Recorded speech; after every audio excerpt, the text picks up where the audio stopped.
Hey, everybody, welcome back to the Acquire podcast, where we're talking about lead generation, sales, marketing, and pretty much everything in between. I'm your host, Jenny Wright, lead generation specialist, and sometimes everything. That's where I'm at right now. And I'm really excited because let's start this conversation off with today's guest. We're going to look at SEO. Now, if anybody knows me, you know me that I love organic marketing, and SEO is definitely a great way to amplify that organic marketing. So we've brought in an expert, and that is Barb Davids. She is the founder of Compass Digital Strategies. She's originally from Minnesota and has been traveling all over the place for the past year. So Barb, I'm so glad you're here. Thanks for having me, Jenny. I'm really looking forward to the conversation. Absolutely. And I think it's so cool. Let's just talk about the whole nomad thing for a second. Being able to Yeah. travel anywhere yet still run a business. Has that been first of all, how long have you been nomading and how hard has it been to keep your business going?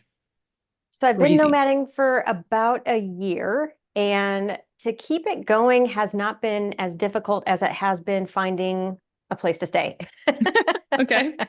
So the thing about my business was I wanted to be able to work anytime, anywhere, still be able to help people and be able to make an income while I was visiting family and friends because everybody seems to be everywhere these days. And when I was working corporate, I'd have to, take vacations. So the idea was to be able to be a little bit more fluid. And I think my job, being able to work from a laptop, makes that very doable. And then the harder part was trying to figure out where I was going to stay, on top of the fact that when I first started this, I really didn't have any plans. And the universe just threw me out there and was like, okay, you're doing this now. This is what you wanted. Here you go. So I went without a thorough thought. I just kind of was Mm. like, okay, where am I going to stay next? And usually I would go to searching for like Airbnb or actually, that's all I did in the beginning, except for when I was traveling on the road. I would look for like hotels to stay for a couple nights or something like that. But I was usually using Airbnb or Verbo, but they only allow for so many things. Like I needed a certain budget, of course, to stay inside of what I was doing for normal rental. And I have a dog on top of it. And then the times that I wanted to stay really varied from city to city. And not knowing, quite frankly, most of the cities I went to, I knew somebody, but the ones that I stayed in that I didn't really know, I didn't know if they were safe. So that was a little scary as well. And I'll tell you one quick story. There was a place I stayed and I deemed it the Murder Me Motel Oh because God. it was so funny and it's definitely a learning process. Like I went from one town in Indiana to visit my family and I was on my way to somewhere else now, I can't remember, but down south. And I was going to just stop at a hotel. I thought, well, I'm just gonna just wing it. I'm just gonna stop somewhere for the night when I get tired.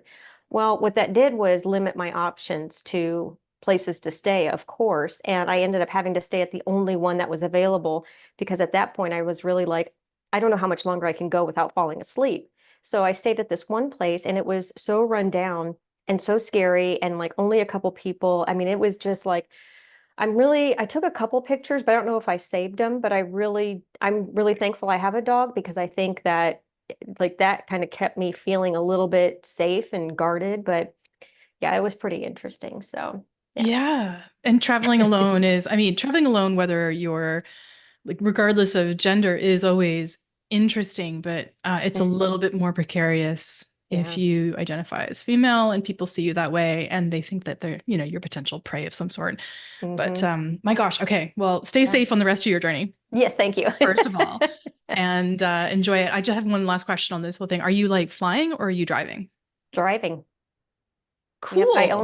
I only have in my car what I need or use Hmm. right now, and everything's in storage in my home base in Las Vegas.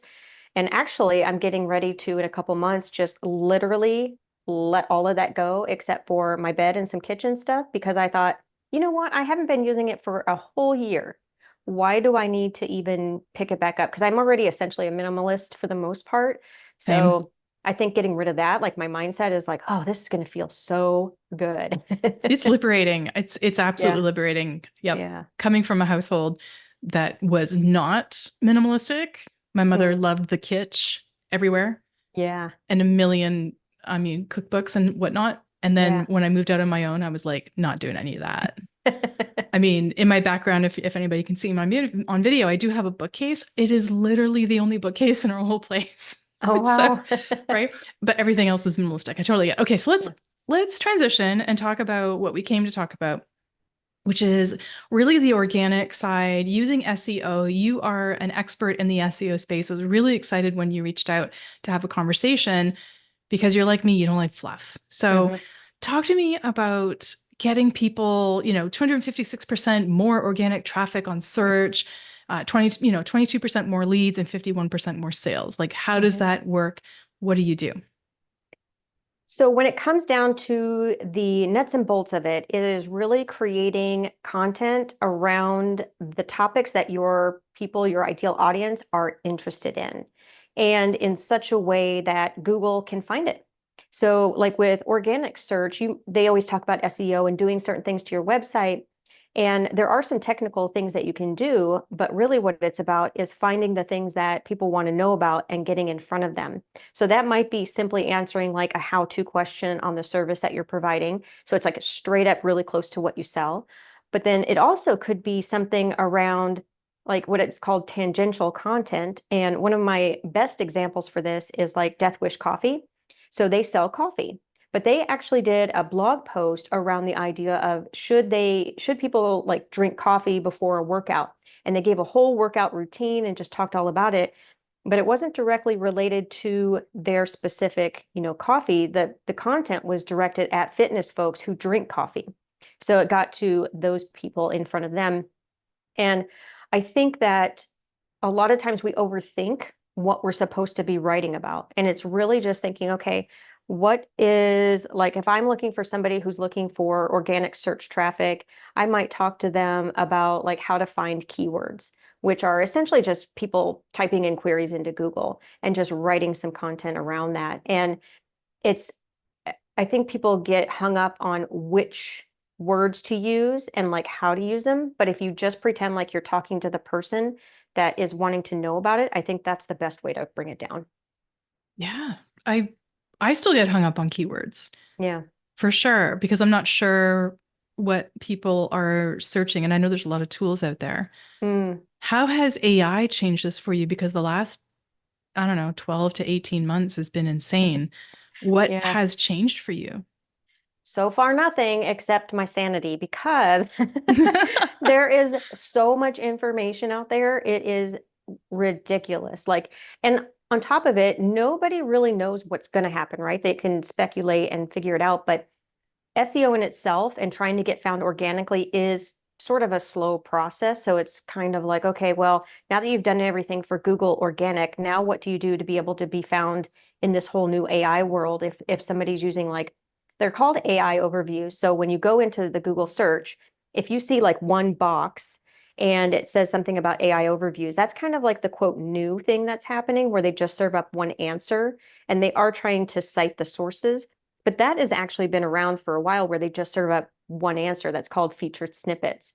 So we've always been in this rat race of trying to be that one answer that Google wants to serve up. So as it stands right now, there isn't anything necessarily to do differently. What I have been trying to, I guess, convey is that the diversity in your marketing is probably bigger now than it ever has been before. So being able to get people to your website and not only for the lead generation, but giving them something on your website that provides them value and can get them on, you say, your newsletter list. So that way you can stay in touch with them more directly than trying to hope that they'll come back through organic search. You said that you're trying to draw traffic in like multiple ways. I mean, should people be saying, okay, because I know that YouTube is a massive search engine. Mhm. What would you recommend to people, the traffic sources that they should be using to pull people their way? The ones they should be using are the ones that they feel comfortable being on, but also that they are in front of the people that they want to serve. So, for example, one of my audience is coaches, whether that be a business coach or a life coach. And a lot of the time they are on Instagram. And frankly, they are on Facebook as well. However, I am not really fond of Facebook personally. So I don't spend my energy there. I only spend energy where I'm going to have fun sharing my content and sharing solutions. So I would do it on Instagram. So I would say, even as much as people say you have to be everywhere, and then there's the other philosophy that just pick one channel. I think it has to go with where your audience is at, but also that you feel good about it. Like, because if you have to go in there and you're just trudging along, like people are going to feel that and see that in what you're outputting. Okay. That makes sense. I love a good multi-pronged strategic approach to organic growth. So for years, and this is specifically because I couldn't run ads to save my life. I tried, and I suck. And now in my one of my 12th year of business, I farm that stuff out. I have an incredible person named Nicole who helps me with ads, not only for myself, but also for my clients. She's gold. I just want to like wrap her in bubble wrap and keep her safe because I don't know what I would do without her because Yeah. I can't run ads. So this made me, for the first 10 or so years of the business, really focus on the organic side. That's how I got really good at online summits and challenges and stuff and figuring out where people would be coming from. Like you said, be where your ideal client is. And I love that you said that you don't like Facebook Hmm. because I tell this to clients all the time. I don't care if you don't like such and such platform. If your ideal client is there, I think you should be there. Hmm. So one of my clients loves Instagram, but her clients are not on Instagram. They're all on Mm, LinkedIn. yeah. And so I've had to, and we can agree to, have a little spat about it or not. We can be friends afterwards. But Yeah. I think you got to pull up you've got to pull up your britches and just say, look, you might enjoy spending all your time on Instagram, but your client, like your ideal client, isn't there. Yeah. So Yeah. stop messing around and go put the time and effort where they are. Do you know what's so funny you said that? So I had a business coach once, and we were doing for myself, it was going to LinkedIn. And Hmm. at the time I was targeting photographers. And I was like, this just doesn't feel good. Like I know that some of them are there, but most of them are not hanging out on LinkedIn. Like, No, why would I spend my time there they're on if I'm Instagram. not, yeah. And then Pinterest. it depends on your audience or maybe a segment of, but you definitely, I mean, otherwise I mean, if you're doing it, unless you're doing it just for entertainment purposes, but if you're doing it to build your business, you do have to be there, but not just, talking to people, not trying to, unless she was just doing it to be like really entertaining instead of trying to build a business on there. No, no, some of the clients are just having a good time out there. Yeah, yeah. So, but I always ask that question. And I mean, I don't have your skill set. I don't know SEO as well as you do, but I know the basics enough to say I should probably look at having my free SEMrush account because I'm not paying for that, Hmm. and see what it's looking like. I should have obviously my Google Analytics. I should have my Google My Business profile. Can you believe how many people don't have a Google My Business profile? It still amazes me, especially Shocking. for the idea that it's free. And have you heard of Google Search Console too? Do you Oh have that yeah. one? Oh Yeah, that yeah. one's a really good one. I love that one. That one's fun. Yeah, that one's fun. But I mean, why do you think, first of all, incredibly crazy that people haven't taken advantage of these really free opportunities. Hmm. So, and I'm constantly, every time I onboard a client, it's like, okay, where's your Google My Business profile? Yeah. Okay, we're going to create one. Okay, now we're going to build one. So, what other free or really low lift opportunities can people take advantage of to amplify their organic search? I think the one that gets most underutilized is just checking their website in general. So Okay. you can do this without a tool whatsoever. If you go to Google and type in site colon yourdomain.com, it will give you a list of all of the pages that Google has indexed for your website.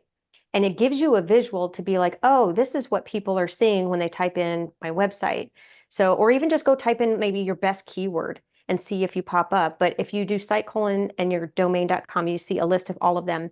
And then you can get a visual of, okay, what does that look like? What is my page title? Is it compelling enough to want to have somebody click through? Or the meta description. So you have your title and your description there. So if that was next to somebody else's, is it compelling enough that somebody would want to click it? I was recently I've taken to the idea of like window shopping. Like all of those SERPs are different windows for different stores.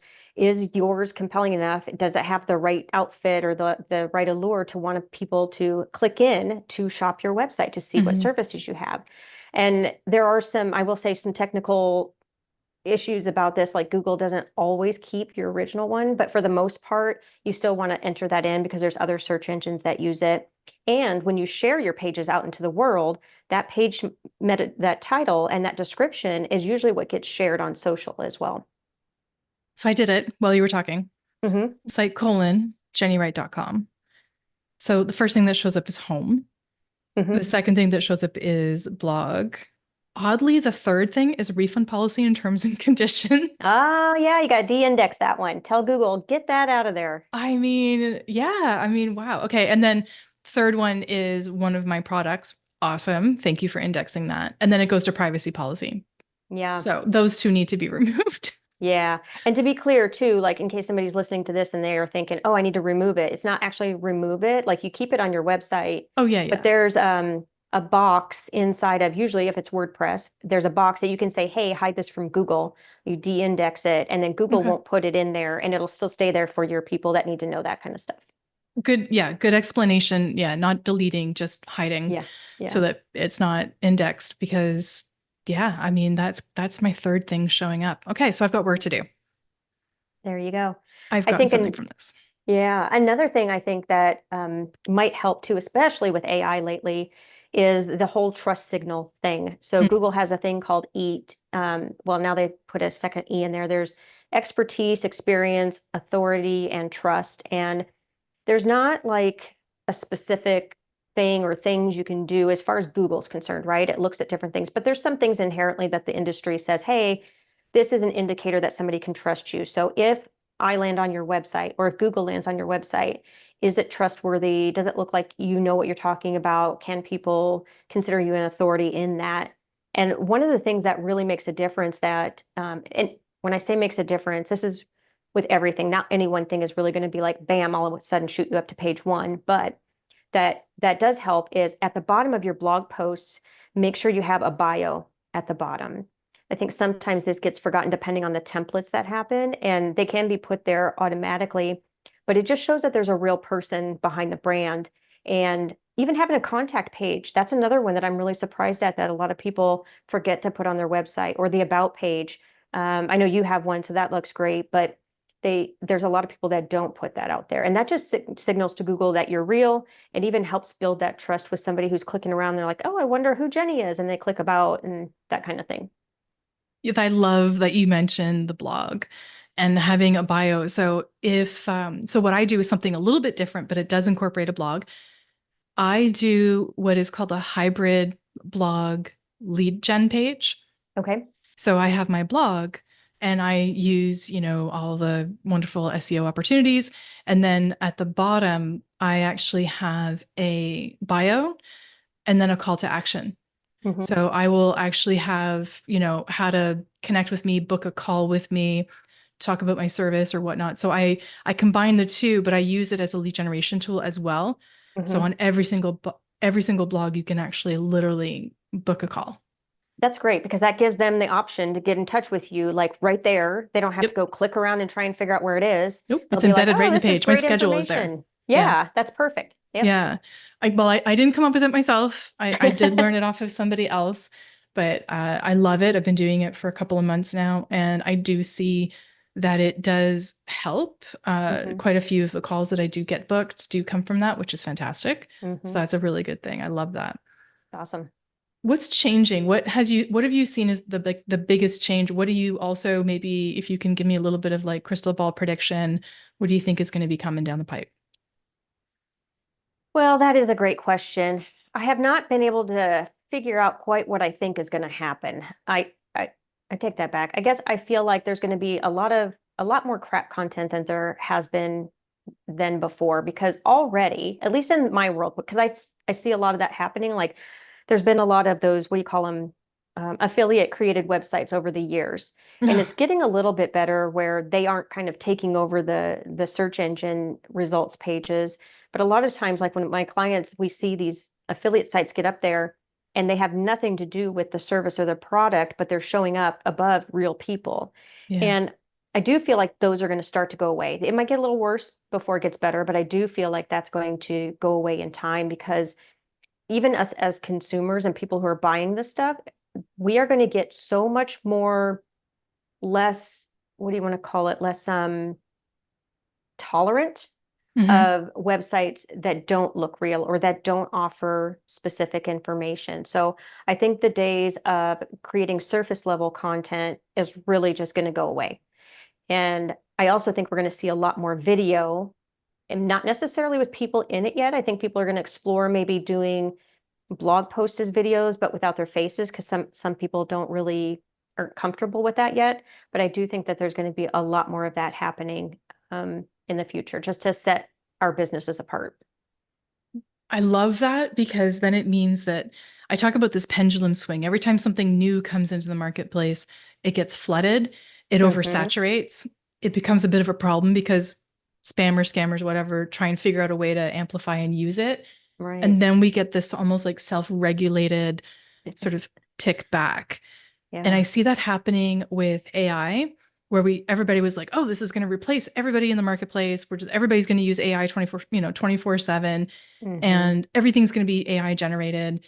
And now we're seeing this sort of like shift back where people are like, hey, this blog was written by a human, or this email was written by a human. And I think more people are putting more weight on that human generated content. And Hmm. I literally had a conversation with a client today, an onboarding call, and I said, you know what, my social VA, she does research on ChatGPT, but everything is written. Hmm. And Yeah. that's a differentiator now Hmm. versus Definitely. everything being written by like ChatGPT or whatever AI, insert AI name here. And I Yeah. think um, although it's really hard to figure out what is coming next, I still think that we constantly shift back to that authentic, Hmm. right? And we still Yeah. stay with like organic is never going away as far as I'm concerned. Hmm.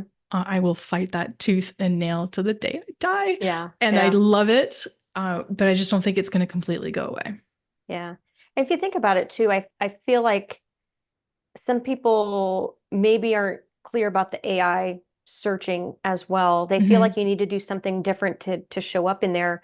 But as it stands right now, Hmm. those are results from existing websites, existing rankings. Like it's pulling the information from somewhere. So it's not creating new content when we're talking about AI search results, but and even AI writing, like all of it has to come up from somewhere. So being creative, or at least we're not there yet, it's still where we still need human brains to come up with creativity or think in a new way because it only knows, what it's been fed. And so I don't think we're quite where we might be, Jetsons flying around 20 years, although I thought we would have been 20 years ago. Yeah, no But kidding. um, I think it's important to remember that it's still pulling from somewhere. So I think just keeping true to what we're doing right now is probably the best way to just keep going, not to freak out and like change all of our plans because it's still going to be doing that for quite some time. I agree. I agree. I think it's always going to be this balance.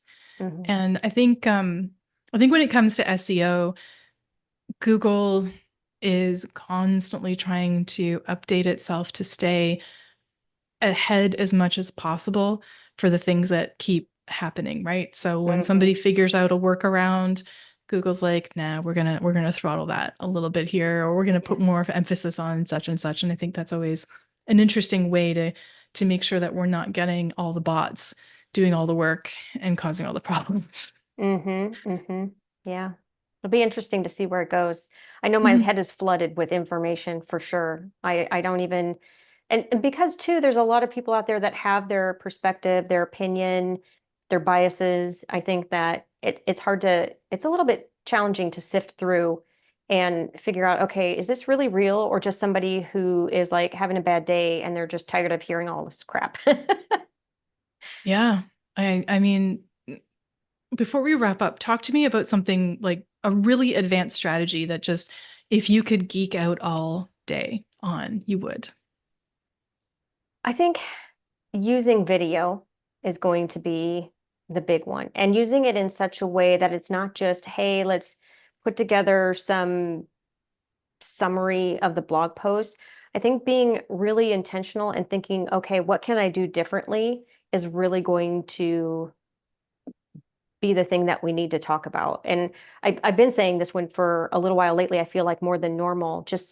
We always have said, well, let's think outside the box, but I don't think it could be any more important than it can be right now. So having a way to do something differently, to be able to say, okay, this person actually knows what they're talking about. It actually looks different.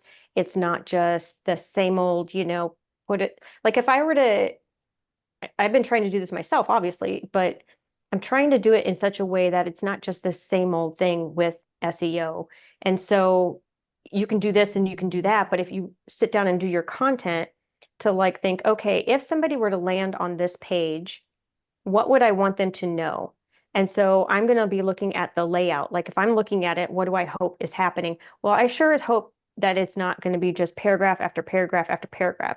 I'm hoping that maybe they'll put in some slider images, or maybe they'll put in like a sentence. I've seen this a couple of times and it really gets my eye, a sentence with one word that changes a little bit, or changing the color of things.